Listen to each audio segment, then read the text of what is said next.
All right, welcome back, everybody, to the Pure Playbook. I'm Dr. Dustin Boston with Dr. Nate Merhote. We've got a special guest on site today, which is going to be super cool. Make sure you like and subscribe to the podcast. You know, we're always trying to bring in more information for student athletes and their parents who are trying to keep up and really give everybody access to whatever information they need across the lines of healthcare. But the three pillars of the Pure Athlete and why we do the Pure Playbook is all around mental, physical, and relationships. So we're going to dive in today. We are here with Jud Mahoney himself. Very intricate piece to one of the local soccer programs. Jud, thanks for being with us today. It's all right. Absolute pleasure. Good. So tell us a little bit about, obviously, just already hearing the speak, maybe not from the Americas, but give us a little background. How'd you end up here? What are we doing with Jud, and how did you end up at Rush? All right. So in short, my wife's from St. Louis. Okay. And when we was lucky enough to have my son, we was like, okay, let's move back. Let's go back. She's very family orientated. So it was more a case of just kind of, she'd been overseas with me for like 10 years. So it was like, let's go back and let's live out there. And in the meantime, I've kind of, my other passion, soccer, has kind of pulled me in the direction that I'm in now. So. How did she end up in England? Well, we met through my other earlier career through music. Okay. She was a singer and she did all songwriting and stuff. So it was met through work, and then from that point on, we was writing a lot, doing a lot, and then it was like, okay, cool, let's jump in double-footed. At some point, you reach a point where you're like, hey, let's settle down, let's do it, let's do it 110%, get committed, and now I'm here, which is different. Yeah. Midwest is definitely different. Was it ever a thought? Like, did you ever like grow up, or as you were growing up, like, man, I'd like to go over there and see what it's about, or if I mean, to be honest, through my other career with music and stuff, like, I was lucky enough to get like a record deal out in LA. I was signed to DreamWorks Records, and I'd always been writing and producing for other artists and stuff. So I was kind of in a position where I'd already been exposed to it. Obviously, I was exposed to the West Side, so being, it sounds like West Side. Anyway, like being in Los Angeles and stuff, and being in that environment, the music creative environment, it's very different. Do you know what I mean? So I was there for a long time. It was great. Learned a lot, experienced a lot. Obviously, coming from Southeast London and living in LA for that amount of time was fantastic. Where'd you live at in LA? I was just in Burbank. Oh, really? I'm from Simi Valley originally. Oh, so, are you? Yeah. Oh, okay. There you go. Fantastic. Yeah. But yeah, it's very it's very different from the Midwest. So I wasn't expecting to come to the Midwest and it be ticking the same boxes. To be fair, I don't think LA ticks the same boxes that it did in the 2000s. No. It's a very different place. 100%. 100%. So it's more just a case of like adapting here. Great place, to raise a family. It's a crazy sports town too, which was a whole. Can't believe you guys sold out St. Louis City Stadium season tickets before you'd even played a game. Yeah. To me, that's just absolutely insane. Yeah. But I can relate to that culture because obviously soccer overseas. Yeah. Different culture in England is absolutely nuts. Well, that's something we've talked about all the time, and producer Sam back there behind the camera is a huge sports advocate. But we've always said, like, the St. Louis area, I believe, is in my opinion, is a underrated, underestimated hotbed for athletes. Yeah. Especially now, especially with soccer. Yeah. And I don't think a lot of people know that soccer, dance, lacrosse is starting to come up, and I think it's easy to overlook, but it's such a cool culture here. And you hear a lot of the professionals, whether it's the Cardinals or Blues or they're like, man, St. Louis was one of my most fun places to play in my career, which is super cool. So. Yeah. So fill us in on the soccer side of things. So the soccer side, I ended up obviously having a passion for it. My wife's cousin is a coach over at Rush. It was like, come up, get involved. Obviously, everything's a passion and a passion project until it becomes your job. Yeah. So I was just enjoying being out and just doing stuff. Obviously, just moving back, it was a good release for me, and then got into the Rush culture. Understood what the club was trying to do, exactly what we was trying to achieve, and just played a bigger and bigger role. Had some teams, went to regionals, and then just from that point on was like, then I kind of got the bug, so to speak. So yeah, it was exciting. Before we get into a little bit more of the Rush thing, I want to know a little bit more about your history with soccer, like you growing up playing, that kind of thing. Tell us a little bit more about that. Yeah, so your experience. You can't really you can't really get involved in any other sport really in England. My mum was a soccer player. She played for Crystal Palace Ladies, and she represented England in the youth games and all that kind of stuff. So it was like I'd always been around soccer, and as I say, because it's such a culture, you can't really escape it. So from that point, I was always playing at weekends, play for the school, and then got involved in districts, and then had tryouts, and then started to get linked to some academies overseas, and learning from people that were actually playing week in and week out in the Premiership. So from that point, it was just playing. Was fortunate enough to play with some really good players. Had influence, like we used to have Thierry Henry come down to to some of the clubs, and it was great. Yeah, I mean, it's fantastic environment, but hyperextended my knee, which is very painful. Was never really the same player after that. More just mentally, if I'm honest. More just, I mean, obviously, you have an injury. It is what it is, and there's a process to it. But mentally, I wasn't aware of a process, and I just kind of was very nervous on it. And then from that point, I just got involved in other stuff, and obviously music, and then that's obviously when I went in a different direction. But yeah, I literally didn't spend a weekend without playing soccer from the age of like 7 to like 15, 16 years old. It was. Where were you at on the pitch? What position you play? I love playing up top. I was a centre forward, number 11. Yeah. I was always quick, Yeah. always quick. And obviously, hyperextend the knee, that kind of took the sharpness away from it. Being nervous to turn on it, all that kind of stuff just created this whole mental block that I had. But yeah, scored a lot of goals. If I hadn't have done my knee, I tell myself I would have been there. But Yeah. I mean, it is what it is. Then you wouldn't be here. I wouldn't be here. You're right. I wouldn't be here for sure. Yeah. I wish I could have come here when I hyperextended my knee. That would have been great. But yeah. But apart from that, yeah, it was all about soccer. Well, that's why they say for these kids that we all serve separately together, it's like we paid the dummy tax. So at least we're being able to, through our experiences, be able to formulate some things that will help them maybe not have to have the same outcome that Absolutely. that we pay. Yeah, 100%. Yeah, the right environment, like just going back to Rush and just having some of the higher platform teams that we have, like just ACL tears and all that kind of stuff. Like it's tough to not have an environment that when something happens, you're quickly in the right environment to fix it. And also understanding what that right environment is mentally as well as physically. Yeah. I think that's one of the key things that's discussed a lot at Rush is literally focusing on, when things do happen to players, making sure that they're in that right environment as quickly as possible. And we're also able to focus on other aspects of recovery that people, I feel, overlook here. I feel like it's very much a very kind of like, this is what it is, this is what you do for it, and this is how it works. It's kind of like, well, there's a mental thing going on here as well. Do you know what I mean? That's super, super important. And luckily, people are becoming way more aware of it.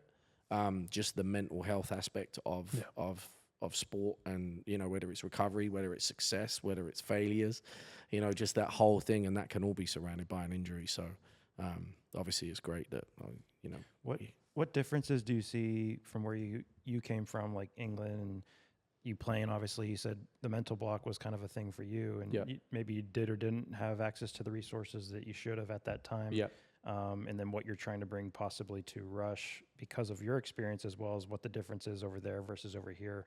Speak a little bit on that, on what the difference is and what you're trying to bring to Rush. Yeah, I mean, I think really it's just a general, every club, no matter what state you're in, will always have a process from point A to point B, right? You look at what your development, increasing opportunities for player. Certain age relevances are key, because then they hit a certain age where they have to go to like colleges, and there's kind of the exposure and how certain platforms will give certain exposure. And as you go through that, I think sometimes people can get so focused on this is where we are, this is where we're trying to get, and they don't really think about the importance of development that's off the field. Yeah. And I think that not being able to have an outlet like at Rush, we've just recently in the last year taken on like a mental health coach. So like when there's things going on, you've got to, you know, everybody shies away from therapy, right? You know, counseling and all that kind of stuff. But at the end of the day, knowledge and a process and understanding where you're at gets overlooked, in my opinion, a lot with a lot of clubs.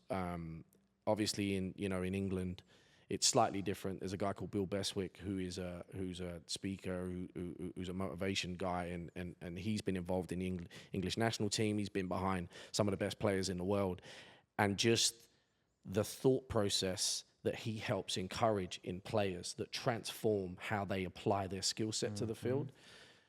It's mind blowing. Do you think his, I mean, not just his, but do you think that same approach with what he does, or even with where you came from, do you think there's a direct carryover of, let's just bring it to the U.S. because of the way football is in England or soccer is in England? It's like the prized area. Like, you want to go play soccer, you're either, it's basically Spain or England, it seems like, because that's where you want to go. Yeah. So does some of those strategies that you grew up with and that somebody like that is going through with an English national team, is there a direct avenue to carry that over to the U.S., or is that even more of a process because of the culture of soccer here and because we know the U.S. is trying to make a play for it. Even on the U.S. national team, there's a bunch of turmoil, but they're trying to get to that level. We're at that point now, but it's trickling down to these kids. Yeah. Is there a direct crossover that brings to there is. I think really, you have to be open to the right level of support. So you can look at the way England are doing it. You can look at the way, Germany and all the other kind of major team environments. You can look at the way they're doing it and you can see a lot of value in it. I think that data has played a massive part. Just metrics and all that kind of stuff in general, I think has enabled a baseline to exist. And now soccer's getting much bigger here. And I think that what's happening is that they're starting to look at the ultimate player. Like, I could be wrong.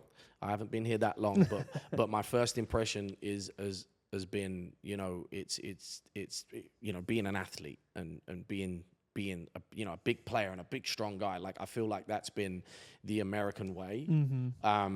And I think that now you've got players like Messi turning on a dime that's, under 6 foot. And finesse. I mean? Yeah, it's just like, skill and technical ability, decision-making, the timing of your decision-making, soccer IQ, the mental headspace you have to be in to apply that soccer IQ and be efficient day in and day out on the field. Like, I feel like there's a lot of value in that now the US are really starting to pay attention to. It's not just a case of, because you can be a big brute. I can be half your size, but if you're 10 yards away from me and I make the right decision, you can't even get close to me. So your size doesn't play a part anymore. Yeah. My decision making outweighs what you're used to doing. So, I think I'm actually really excited to be a part of not only what I'm doing with Rush, but just being out here in a culture where I kind of feel like I had a head start. Because I grew up in it, and now I've come out here, and it's kind of like, well, actually, you know what? If you fix that and you get that together, all of a sudden that's going to absolutely transform your game, and you're putting things on the table that is not the normal stereotypical process. Do you know what I mean? So it's a good opportunity, I think, for people like myself to influence the environment in a much more positive way. I'd love to see you and my father-in-law get a hold of each other and get after a team. Well, yeah, he's from Greece, and he had an opportunity to play for the Greek national team, and it was at the same time that they ended up coming over here, 70s. And but it's the same thing. It's just that like you said, the soccer IQ and the culture of big, strong, fast, like the American way. Let's just go through. Let's push them over. Let's just out talent them. But with our football versus your football, that it's not close quarters like you said. And I love the finesse style of any game. I don't care if I'm on the racetrack, basketball, whatever. I love the finesse, the vision, and making the right decision, because I think you're dead on. So it's that culture shift is different.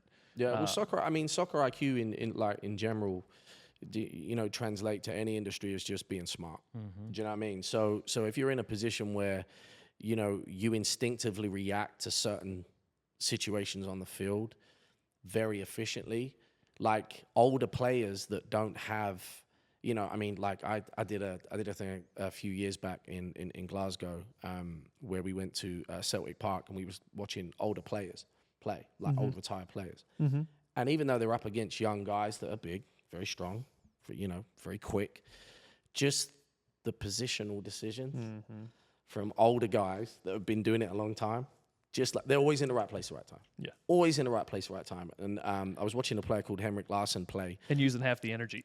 No, absolutely.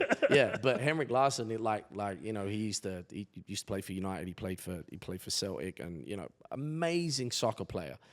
And even though he's kind of older and out the game, he still looked like at any moment in time he could just completely turn it on, because his decision making was just absolutely flawless. And I think that the value in that, people are starting to realize that's a really smart soccer player you got there. And then you can build up. Yeah. I mean, you know, like even when you look at Ronaldo, for example, right? You look at Ronaldo when he first went to Man United stuff, he was skinny. Yeah. He was, you know what I mean? He wasn't, but he had all the technical ability in the world. And then he had to work on that one thing to make him the ultimate player. Yeah. But there's certain, and this is one thing, and this might be, you know, take us in a different direction, but this is another thing that I feel is super, super important for soccer players, because I think that soccer players that are good early on get lazy. And I think that they get lazy because their ability allows them to be lazy. Yeah. And I think that every player, you don't get an ultimate player. You don't just get an ultimate player that every aspect, their size, their ability, their technical, you know what I mean, technical ability, their soccer IQ, all of these, they're going to have one thing that they need to fix. You're always going to have one thing that you need to fix. And I think that, you know, now being able to look at players and have an environment that actually supports, hey, listen, you've got that locked. You're amazing at that. If you just fix that, and if you do one-on-one training or you get in the right playing environment with a club and you get that level of care just on that thing, it will enable the other aspects of your game and your natural ability to really flourish. Yeah. And it's just like, you know, that's one thing at Rush that we really want to be able to support, which is just like identifying, evaluating correctly and going, this is the part of your game that we need to be focusing on. We could still be doing the same drills. We could still be, you know, you're still training as a team. You're still doing your thing, but the intentionality shifts. Absolutely, man. Absolutely. And you know, that's an awareness and a responsibility from the club that we need to pay attention to. Yeah. But I think sometimes good players get away with being lazy way too much. And they don't realize that extra, you know, you're 80% a fantastic player. That last 20% is so hard to get right. And if you get it right, which will only happen from the right environment, the right mental approach to the game, if you get the right support for that last 20%, everything slots into play. Yeah. Yeah. 100%. Sounds like that's one of the things that you're trying to create with the organization that sets you guys apart from some of the other organizations in the area. But what other things do you think you guys are doing that also sets you apart that would want to, you know, I want to play for Rush instead of, you know, one not down the street? Yeah, I think ultimately, you know, our main aim is to give people a good experience within the sport. You've got to love the sport. We want to be able to create the you know, an environment that caters to, obviously every team, every club has different levels, right? That's why you have platforms. I think we're at a point now where it's like we're just not only wanting to tick the boxes of making sure that the environment is correct, it's a healthy environment, you're developing correctly, we're paying attention to player characteristics, you know, we're following the stereotype, but we're actually giving that personability care. Like myself, just with coaching the teams that I've coached, like just, you got to know who to put your arm around. And then you got to know who to kick up the backside, and you got to know who. Do you know what I mean? Yeah. It's just like, you know, if you look at anything from any player, you know, I use Man United. Obviously, that's my team, which is quite embarrassing at the moment. Can we get it together, please? Yeah. But I think that you know, when you look at any coach or any manager, the people management side of it is key, and I think that we are structuring things at Rush in a way where we pay attention to the individual. As opposed to just like, hey, we have a really good team. It's like, yeah, we do have a good team, but they could be better in that angle. Let's support them there, and let's support that player there, and let's support that player there. And then all of a sudden, everybody's excelling an extra 5 or 10%. Not only does that help the growth of the team, but it's more just you're doing what you're supposed to do as a club. I think that's super important instead of hide behind successful teams. You bring up a good point, and it's kind of it seems a little counterintuitive with what you just said, and I want to point it out that, and I've thought this as of recently, is the selfishness that people might think of saying I, me, or a coach saying you, making it an individual perspective. However, I love how things are changing in the sports world and with what you just said, because in order to have a team that is great and build a good culture and build a good environment, you have to get all the people on the bus, all the people on the boat rowing in the same direction. And what we've always focused on here and with the student athletes we see and what we're ultimately trying to build is they're not a jersey number. Like everybody is a person, because the way you responded when you were growing up in training is not the same way that, you know, your buddy Jeff responded. And like you said, putting your arm around, talking a certain way, who you align them with, whether it's training or motivation or care, it's like, everybody could respond differently. You could want words of encouragement, or, you know, he could want, you know, active service or something. He could want an ass slap where you just want to say, hey, great job. No, absolutely. And so, but then you take it down to the next level of, okay, how do we do that with our training? How do we do that with our teams, with each individual athlete? And I think that's great. Is there a common variable that you are seeing with the club or maybe soccer in this area, where you talked about, you know, you could be 80% a great player, but you need to work on this. Are you seeing a common variable where it's like, of that 20%, 90% of the time, it's typically this, or no? I mean, that varies from player to player. I think more, I mean, you touched on culture, right? Culture is key, because I think that how you'd even evaluate that depends on the culture you're involved in, right? So for example, I feel like if you're a top player, and you're a big fish in a small pond, and you have certain attributes on a field that people go, oh yeah, he's so quick, oh he's so good on the ball, oh he's so this. Where your journey is, if you reach all the way, then if you're a right winger, for example, and you have all these attributes and you're fantastic, and you're that 80% player, 85% player. Your FIFA card says 85. There you go. Yeah, exactly. Yeah, exactly. If you're that player, when you reach an elite environment, well, the left back's that player. So you can be quick. It ain't necessarily going to do you any favors because they're quick. Yeah. You know what I mean? So I think that understanding that, yes, you are here, and this is what I'm doing with, you know, the conversations I'm having with teams and stuff in general is kind of like, look, this is where you're at. This is where you're wanting to go. The timing of your decisions do more for you than what is working for you right now on the soccer field. You don't want to be a one-trick pony, because when you get to a certain level, it's very easy to read. Yeah. You have to know how to play your position in two different ways. Not only just when you have the ball and when you don't have the ball. Like there's that classic quote where everybody talks about the fact that a player is on the ball for like 3 minutes in a game. Yeah. What are you doing for the other 87? You know, and you know, that aspect of the game, I feel like people are now just starting. The higher level coaches that I've come across in St. Louis, they get it. They know that what you do off the ball is more important than what you do with the ball 90% of the time.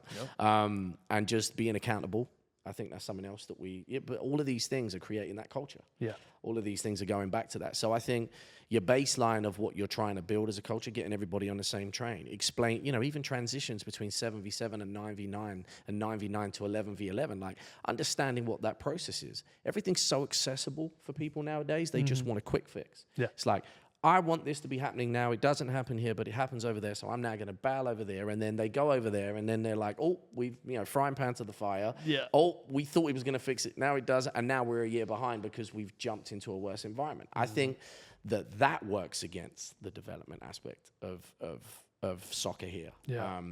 But that's also a culture and a societal thing because the McDonald's mentality. It's exactly what it is. Is that what you call it, McDonald's mentality? The silver bullet or the McDonald's mentality. Right, I love that. The grass isn't greener on the other side. It's greener where you water it. And I think everybody absolutely, yeah. But people do miss that. And you know, obviously there's exceptions. Obviously, you click with certain coaches better than others, and you click with certain environments. But ultimately, if you think you can just, we do A, B, and C, and then all of a sudden he's going to be a professional soccer player, it's like, if it's that easy, everybody would be a soccer player. Right.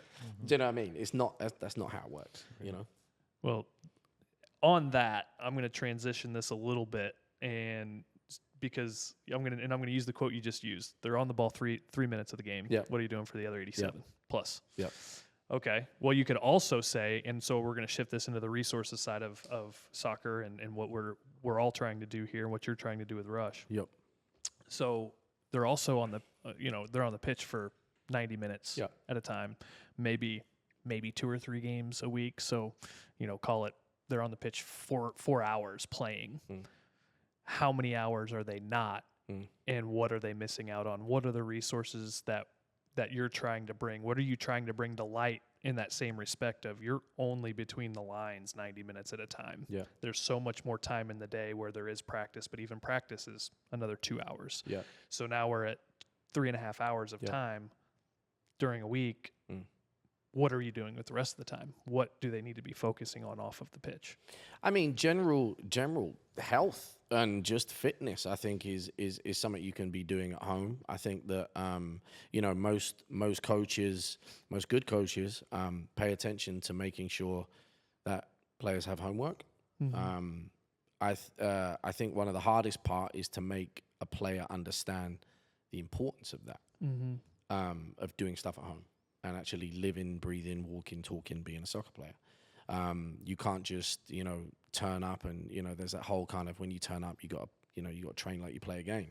Even just that switch, again, goes back to if you're a really good soccer player, usually you're in an environment where it's easy for you to excel, so you don't work as hard. And that discipline thing, classic, if being disciplined is doing something you hate like you love it. You know what I mean? Yeah. And it's just, you've really got to support players in a way where when they're not on the field, they're not only dying to get back on the field, but they're, ball touches in the garage. Ball touches in the garage. Just getting that. Some kids are obsessed, and you can't get them away from the soccer field. Like the amount of times parents coming up and just be like, as soon as he leaves, he goes and does this. As soon as she gets up at the weekend, if she hasn't got a game, she's in the garage. It's like, people become obsessed with doing stuff. But I think if it's led or politely nudged with a coach going, hey, this is the 20% of your game that needs to work. Focus on that at home. Get that together. With IDPs. You know what I mean? Yep. Which is just individual development plans for players and giving them the level of support that they need.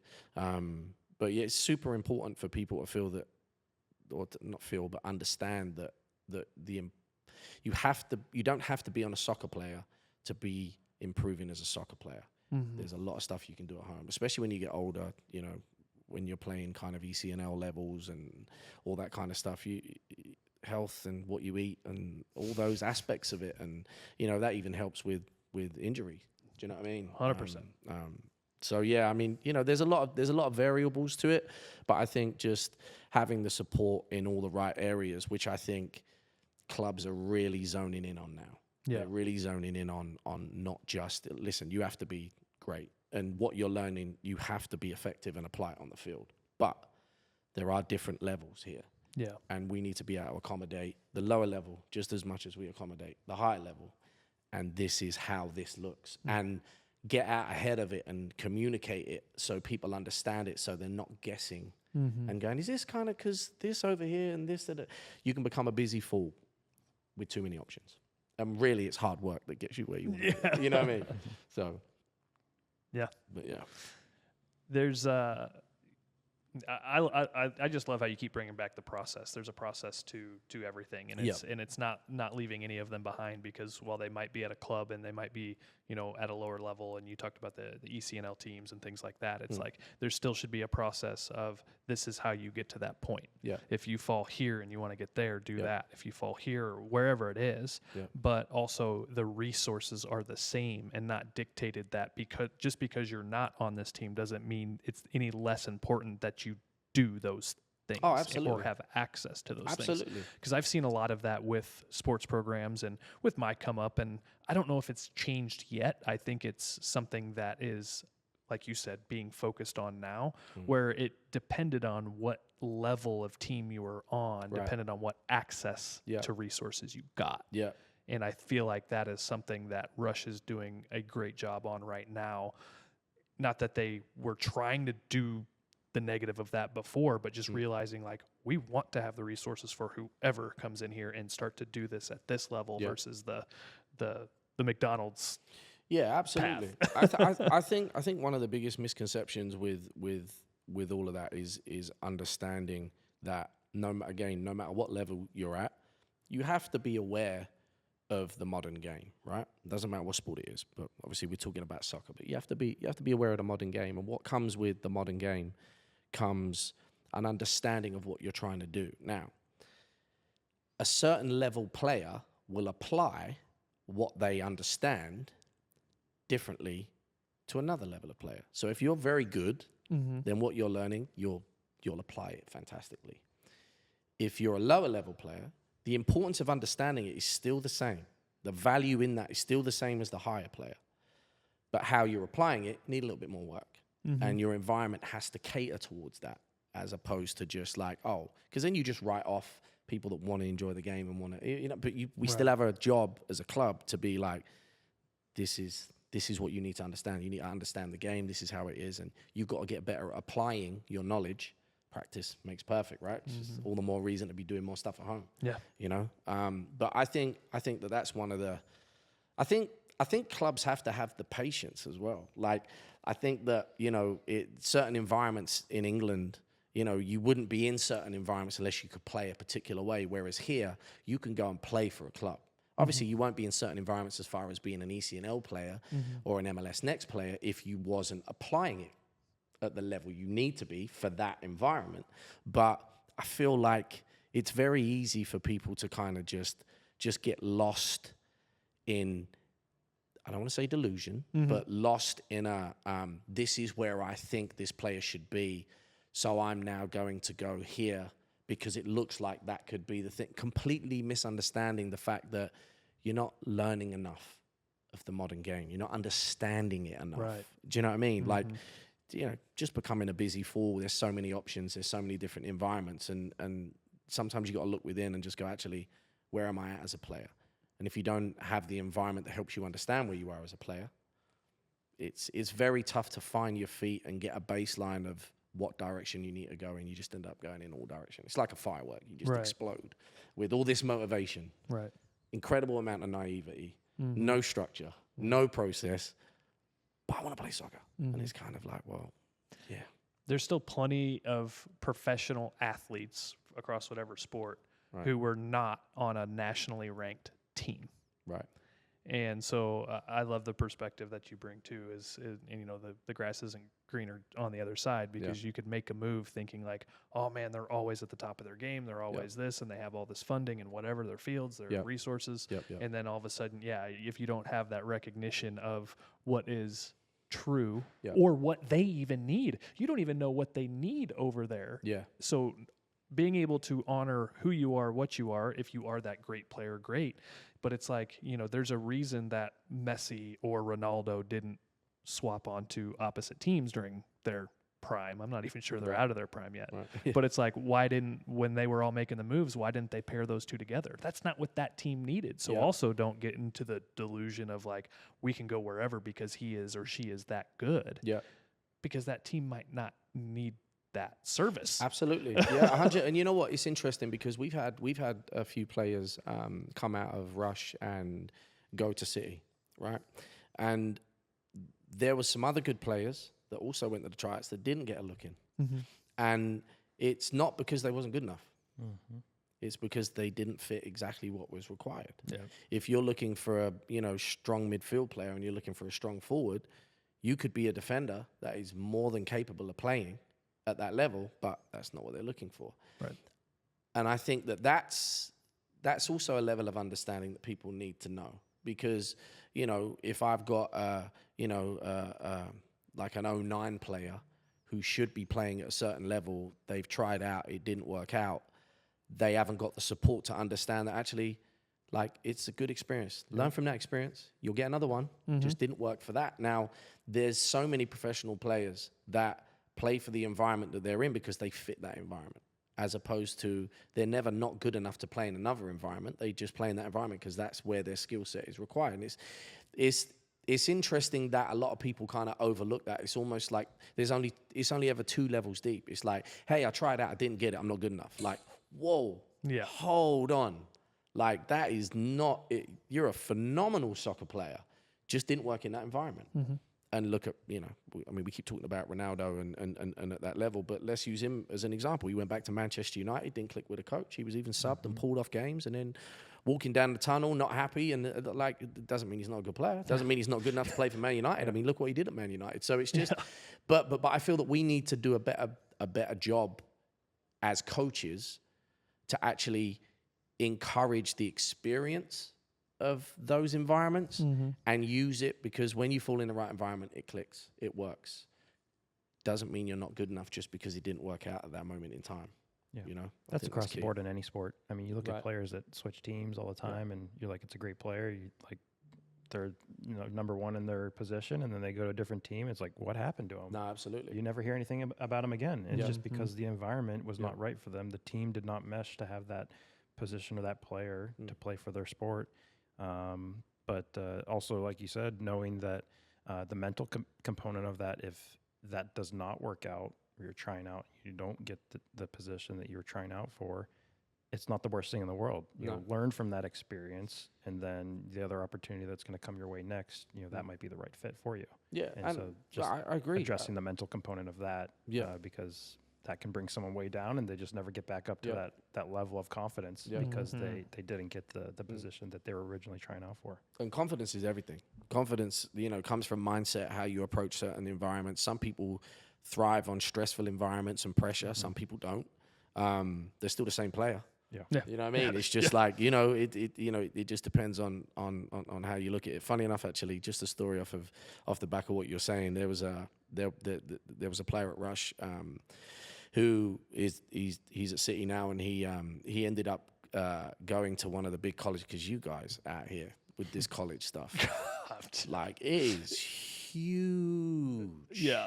Overrated. And he overrated. Like, passing comment, overrated. Well, I can't get into that, but I don't understand it enough. But on the playbook after dark. Yeah, exactly. Yeah. But like, looking at how that huge environment, the pressure, the heritage, all that stuff of certain colleges, and I was chatting to the parent, and it was like, we went up there, we looked at the college, and we was walking around the grounds, and obviously you got stadiums, and it's just like, sometimes it could be a little bit overwhelming to a young mind. And I was like, yeah, but soccer field's the same size. Do you know what I mean? Yeah. So it doesn't matter where you go, the field's the same size. Yeah. So what's on the sideline and how big it is, if you can stay here, you'll be straight. And just that whole, having the confidence within yourself to approach stuff in that way, I think is very tough for players. Yeah. I do feel that. I think sometimes, as you said, people going into certain environments, that environment might not have worked. Sometimes the pressure of that environment, it's got nothing to do with your ability, nothing to do with the team around you. It's just how you frame that environment completely puts you in a different headspace. Yeah. And I think that we need to do a better job. I don't know who would be doing that better job, but I think just in general, we need to be supporting people a little bit better. And obviously it goes back around to the mental approach to the game. Like, sometimes you can overthink the simple. Yeah. And the last thing, I'm going to transition this here in just a second, but the last thing that I want to talk on, the mental thing that everybody needs to know, because we've all clicked on this, is when we talk about the mental game, we're not talking all about the negative side, the depression, the self-sabotaging, the victimhood, there's a mental component. We have to get into their mental game. Yeah. when they do have an injury, yes, we have to manage the mental component, and we have to make sure that they stay in such a way, heart, mind, body. But it's like the mental component of the game, like you're saying, giving resources, like that's a perfect example of, okay, so you say you want to go play here. Have you experienced, and kind of put the reverse psychology, have you experienced, Wembley? Have you experienced something like that? Have you experienced a stadium like Alabama's? Have you experienced, Mizzou Stadium? And have you been in that environment and culture and prepping their mind for that so that they do remember that the field is the same size? Yeah. When I was a big baseball guy. I was decent at American football as well. But, I had you saying that. I'm like, man, I lived my environment was 15 square feet. I was a catcher. I was behind the plate. I caught. I batted. Like, if I can control that environment when the bases are 90 feet long and the fences are 420 feet, like, that doesn't matter. No, it doesn't. That's the mental game that I love most. I love taking in an athlete that we both know who has a big injury. I love being with those athletes and making sure that their mental mindset on the negative side doesn't go down, and you build somebody through an injury. But I also like getting into them and helping them figure out what they don't know. Because a lot of times people say, you just don't know what you don't know. Yeah. Well, then let's help them understand. Absolutely. And I think one of the other things that kind of gets overlooked with that is to be at the top level isn't just about your ability. There's a lot of players that can perform at a level that is elite. How you deal with an injury just before a season starts, what that does to you mentally. That can be catastrophic if not handled correctly, which is why the mental health is so important. I think that how you apply it, like I'm a glass half full guy, right? Yeah. I always have been, because I just think it's good for me to be that way. Like, there's always going to be... I'm going to hang out with you more often. All right, there you go. There you go. I mean, that's glass half full straight away, right? But I just think that, with everything in life, I think it can always, there's always things. Everybody's got something. Do you know what I mean? And it's just kind of like, okay, cool. Well, I look at it week to week, like, and I do this with players too. Like, well, how do you want to spend the next week? Like, I know where you're at. I know what you're dealing with. Injury, you're at the game. But, like, how do you want to spend the next week? Let's just look at it that way. Because these are the things you could do. That's the glass half full. This is what you can do to fix it. Or you can close the door, think your career's over, and this, that, and like, just take a breath, focus on the positive, because, again, even with an injury, you're all of a sudden not a good player. Yeah. You know what I mean? Yeah. It's like, you're still the same player. Okay, right. This, and that's the thing. To be a professional athlete, you have to know how to deal with, everybody has to deal with an injury. Everybody at some point has to deal with injury. Everybody has to deal with something personally. Yeah. Everybody, how do you adapt from that and apply it where you're like, I can compartmentalize that. I don't want to be in a situation where I allow something that's not in my control to affect what is in my control. And I think that the minute you understand that, I just got to keep pushing, I got to keep going, and understanding that you're not the only person in the world this has happened to. Because I think sometimes it's very hard to not feel that way. Because when it happens to you, it's so personal. It's like, oh, why is it happening to me? Well, there's a million athletes that could stand on the same line and say that. Yeah.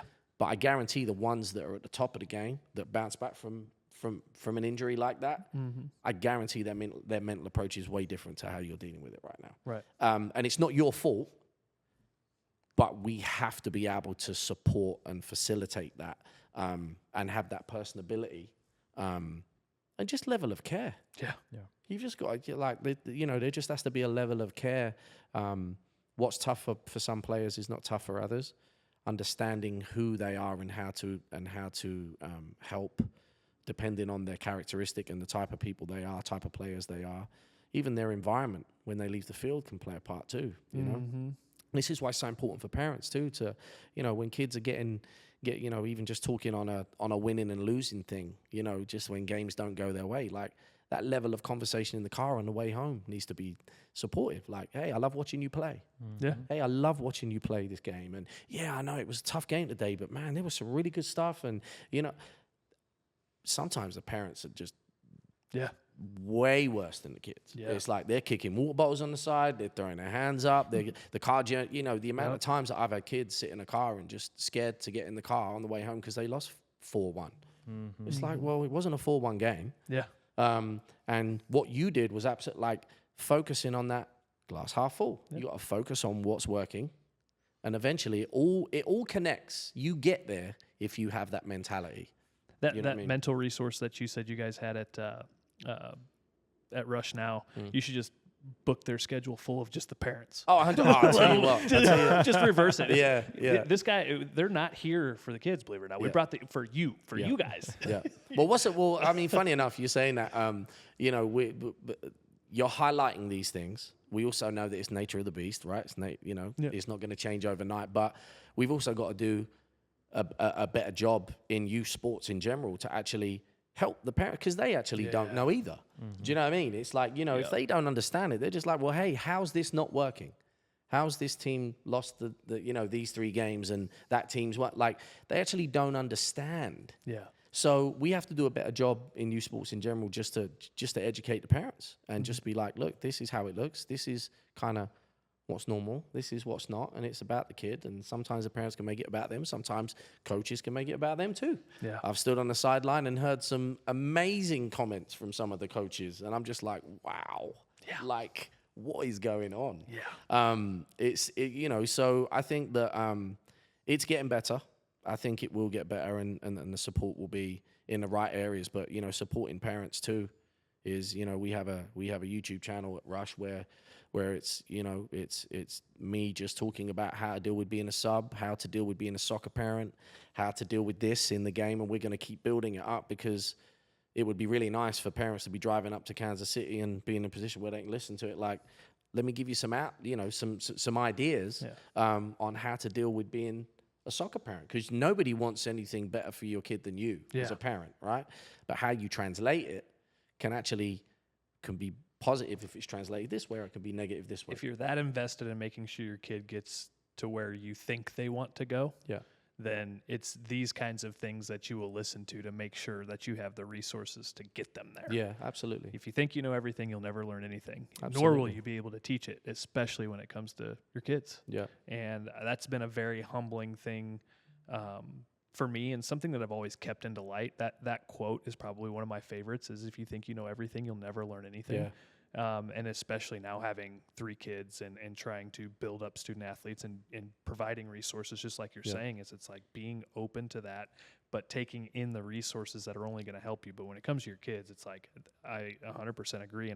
And like you said, I think it's getting better, because also sport, and this is a whole different topic, but sports, I mean, the development, the sports, the quality at which they're playing younger is just asinine. I don't care if it's soccer, lacrosse, basketball, baseball. It's like, from where we were growing up, these kids are far and away physically just outrageous compared to, I mean, the percentages. Like, I would love to be where some of these 13, 14, 15-year-olds were back when I was that age. I was like, holy cow. But having those resources, that channel, I hope is getting a lot of views for you guys, because that's a huge asset to have. Yeah, I mean, it's nice to be able to be consistent with the message, right? Because sometimes, depending on the person you're talking to, is depending on the feedback you're getting.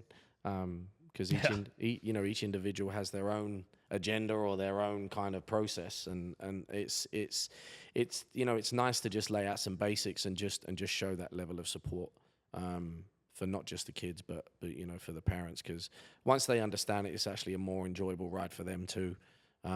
When you know where to look, right? Instead of just looking at everything and trying to decipher it yourself, if you're nudged in a direction of these are the things that we need to pay attention to, even just as simple as starting a season, explaining to the parents, this is what the season's going to look like, training-wise. These are the things we're going to do after 6 weeks. You're kind of, right, we're halfway through the season. These are the things that's been highlighted in the first 6 weeks. This is now what we're going to be focused. Like, just even that level of care, I think is super important to make people understand what they need to be doing, But going back to the injury stuff and all that kind of stuff, it's so important to have an environment where, because obviously, the reason I'm here is conversations we've had about pointing athletes in the right direction and keeping stuff kind of on the right track. I think that's the higher level needs support in that, and sadly, we can't do that on site. Do you know what I mean? But we need to be able to nudge people and put them in the right direction, and just make sure that information is consistent and correct, and it's not just there's no like what's the saying about just curing something, or this, every week you're gonna have different injuries, different circumstances, different goals in recovering time.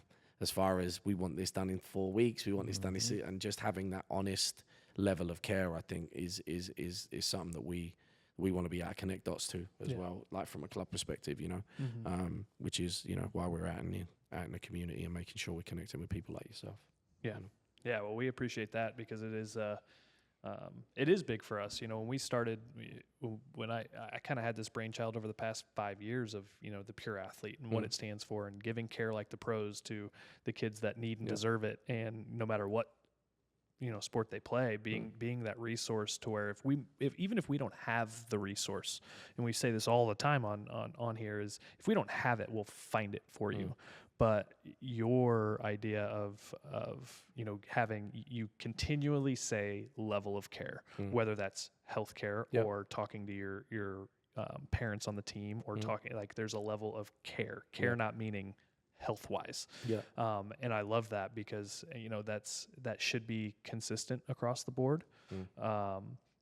And I think it's super important that more people like you. I mean, I'm going to say this, and you're probably going to roll your eyes. It's people like you that are going to bring the quality of soccer that our country is demanding with the turmoil of the U.S. national team. Right. It's people like you that are going to help build even that quality at that level for what it is we're looking for. Right. Because you have to build a quality of player and program and resources, and starting it at a place like Rush, with how you're doing it, with your expertise and your vision, and with what is going to make all the difference in the world.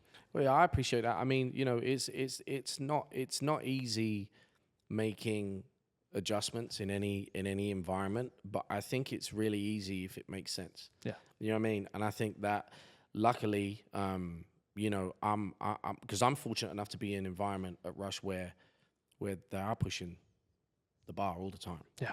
And it's very player driven. It's very people play soccer for many different reasons. And just having people that are aware of what the right structure is, no matter what direction you're going in, I think that's something that I feel strongly for. Because not just for the enjoyment level, but obviously we're lucky we work with elite athletes. You know what I mean? I mean, some players are just like, wow, like so talented. But to be able to support them in the right way is what makes me do what I'm doing, for sure. And just wanting to do a good job, I think, for the players, and as you say, with bringing the experience and all that kind of stuff. Like, without it, everybody's finding their feet, but with it, they can champion what they're doing. Yeah, I think that's key. Well, as we wrap this up, because we could make this as long as we. I know, wanted right? to. Yeah. But as we wrap this up, I want to stay on the level of care, and this can be short and sweet if it needs to be. But what is your, I guess, 15,000 foot view here, with everything we've talked about, with what you know about what's going on at the program and youth soccer in general. If you were going to have every club at a conference and in a stadium, and you're the one up on stage, what would you say the top 5, give us a list of things that you see most important, that you don't want clubs, programs, parents, coaches to sleep on when it comes to level of care. Whether, and I'll kind of lead you a little bit, is it coach resources? Is it parent resources? Is it healthcare resources? Is it mental health? Is it injury care? Like, what should they not sleep on for student athletes from 10 to 18 right now in these programs as far as level of care? Wow. I think the most important is being in an environment where you have the freedom to go in the direction that you need to for the player. And what I mean by that is every player needs different stuff, right? Depending on their level just where they're, what they're playing a sport for. Yeah. A lot of players just want to get scholarships and they want to, that's their thing. I think being in an environment that the right people are trying to connect the dots in the right direction. I think that's just an overall level of care when you're speaking to somebody. What are you doing? Where do you want to be? What do you want to do? I think some clubs need to pay more attention to, it's not always just the best of the people that matter. Mm-hmm. I would say that's one of the first things that I think is super important across the board. I think that people can get so caught up on, this player is at this level, like just pulling players from teams. Mm-hmm. Like even that, you've got to be in a position where you've got to be able to cater towards, hey, within our program, you have an opportunity to do this, but we're not going to pull you out of an environment that your parents might be super, super close. You might be carpooling. It might only be convenient. We might force you to be in a situation where all of a sudden you don't like the sport anymore. Yeah. And I think that, just that level of care, communicating with the player, what they're trying to do, the parents, exactly what they're trying to achieve. I think should go on the FIFA card. That should be that should be a quality on the FIFA card. Or I'm going to do FIFA cards for you soccer. Yeah, it'd be great. It's they're a 94 player, but what is their cultural attribute? Yeah. What's their environmental and cultural attribute? Yeah. Are they, is it, engaging, energy, excitement? Is it driven, passionate? Is it, what style of play? Like there should be like that attribute on the player card that should be understood. And what's amazing about that is that even just those 3 points you made, like that's forever changing depending on where their environment is. So some players excel quicker than others in different environments. So it's different for me, obviously coming from a different culture, because I kind of sit into it and a lot of the basics I feel like, how's that not already happening? Like I'm really confused at that. It's like, but then obviously I wouldn't be able to make the difference that I'm making if I was in an environment where they don't have it and I can bring that experience. Because if everything was here, I'd just be another coach. So environment and culture being one, give us a few more. I think that just the level of structure in development for players and platforms. I think that's, for example, the high level platforms that you have. Obviously, it's a different load on your body. And I think that understanding that from a club perspective, I think gets overlooked. I think sometimes it's like, hey, we got to win this game. There's 10 minutes left. Yeah, but coach, I'm really struggling with my knee. No, you're staying on because, I think the lack of care sometimes, where the focus of the outcome, I think, can sometimes hinder what is the right thing to do in these environments. I think that some people value the outcomes more than they value the human being, and I think that that's wrong. Yeah. Especially if it's, you're playing for a club and you're just about to go to, a big college, and you're staying on for 10 minutes with an injury that really you should be coming off, but now you're going to risk taking an injury and then being out for 2 seasons. You're just about to go. So I think that level of care is super important, which I think does get overlooked a little bit. I think that can even be taken in just perspective, whether it's perspective of an injury, because the injury right now, do we have a game that we want to win? Yeah, but what's your goal 3 months from now? Is it playing for a college team? Yeah. And so in that period of time, it's like, okay, you're going to sit out because your ultimate goal is to play it for the college team in 3 months. Yeah. So that perspective on, if we're talking about injuries, having resources like that to give that perspective, whether it's based on an injury, based on the team that you're playing with right now, and so that parents know that maybe this game isn't the most important one right now, and we're looking at the big picture as opposed to the smaller individual. You'd be surprised how many people get that wrong. Yeah. To me, it's such a simple thing. But yeah, I've seen kids limping on the field when I've been at games at the local kind of parks and stuff, and it's, the kid needs to come off. Yeah. And you're not taking him off because, I'd rather have a kid come off the field if it's the right thing for what's happening with him on the field and be down a player. than leave somebody on that could actually cause more issues. And that's what I love about the relationship that we're building. We've talked about here, between at least the three of us was, and you mentioned at the beginning is having that level of care where you can get them where they need to be immediately. Yep. And you knowing and trusting that we're not just going to address the injury and let them know when they're going to come back.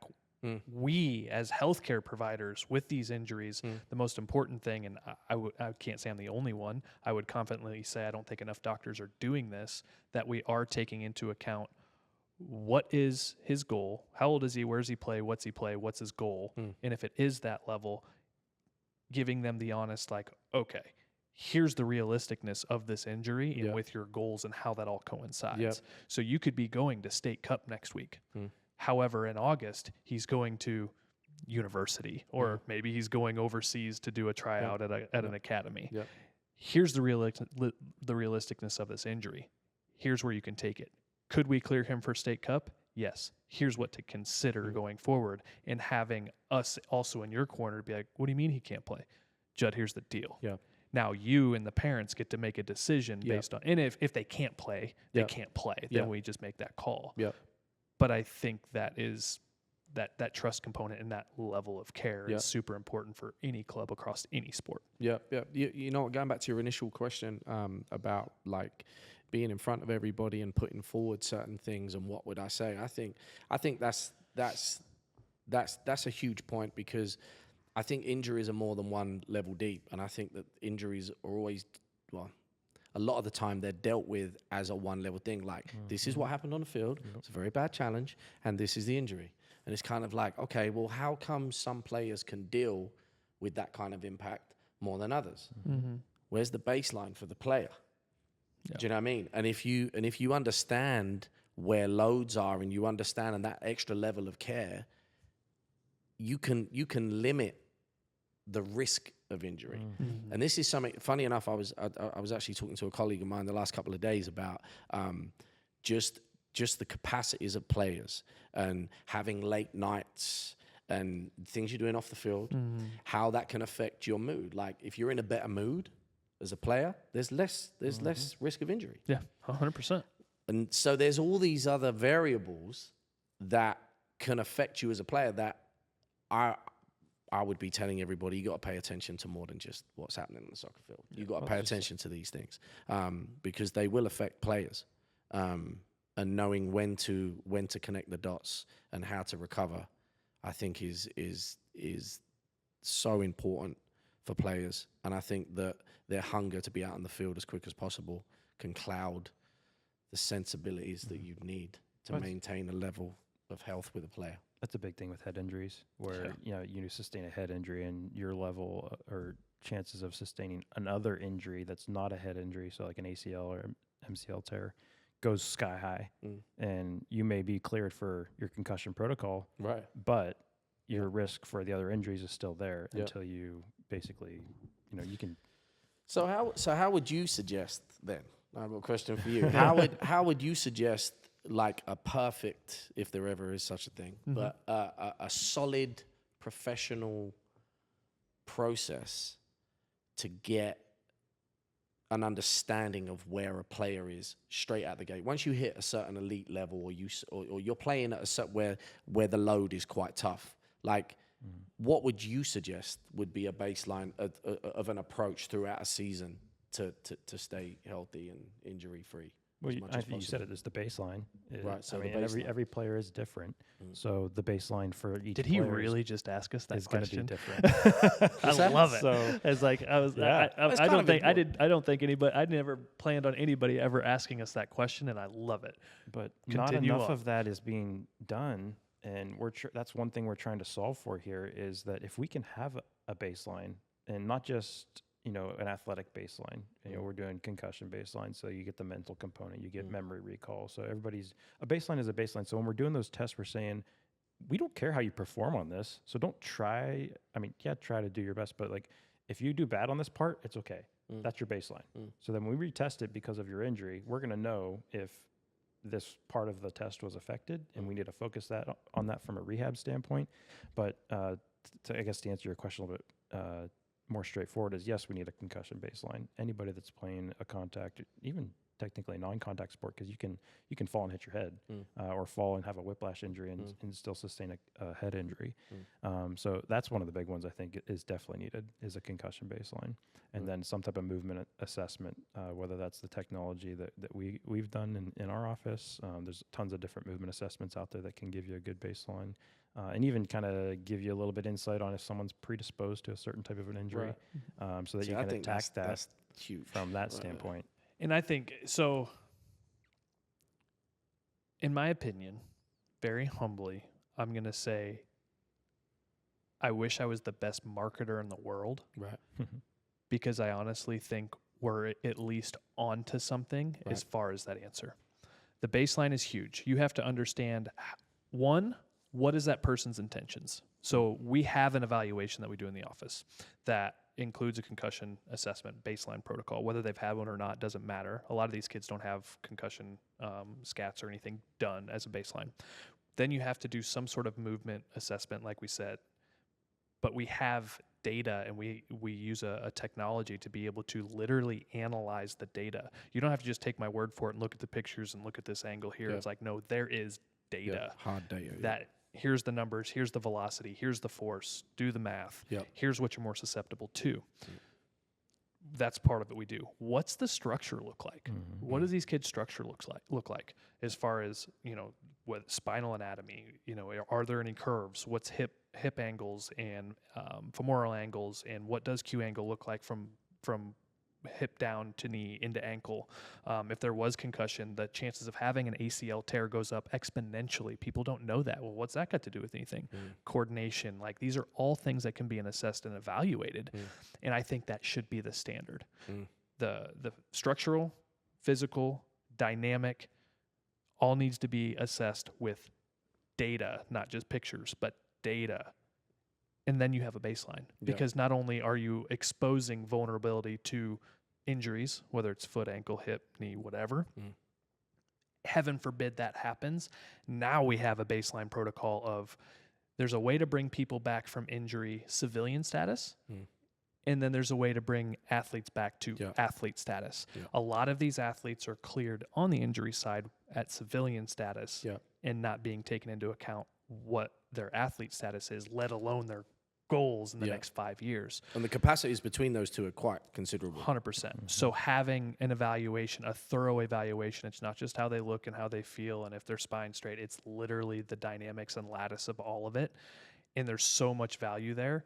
And when a lot of these parents come in, they're like, well, where has this been all our life? And I'm like, just haven't put it together yet. So, hopefully that answers your question, but I think that understanding each individual athlete, what they're vulnerable to, automatically gives you a huge asset to protect at all possible. Trauma injuries are going to happen. Boom, bad tackle, bang, matter has limitations. But say everything goes good, most big injuries right now are non-contact. Most ACL injuries are non-contact. Most Achilles injuries, non-contact. That's very much preventable. What's crazy about that is that that's exactly what they're doing at the Premiership Academies. Every time a player comes in or every time a player is doing something, the data's going to take over. Because you can't deny it. Do you know what I mean? You can't deny it. So, well, we'll end up doing a part 2, but I really appreciate your time.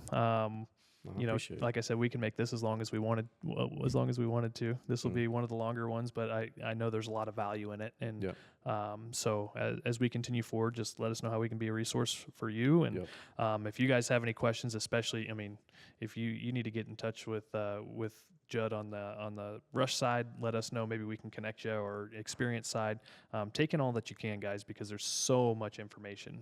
Knowledge is literally power, and it helps you ask better questions and get better answers. So appreciate you. Appreciate you too. Get back to the rest of our day. Have a great one, guys. See ya.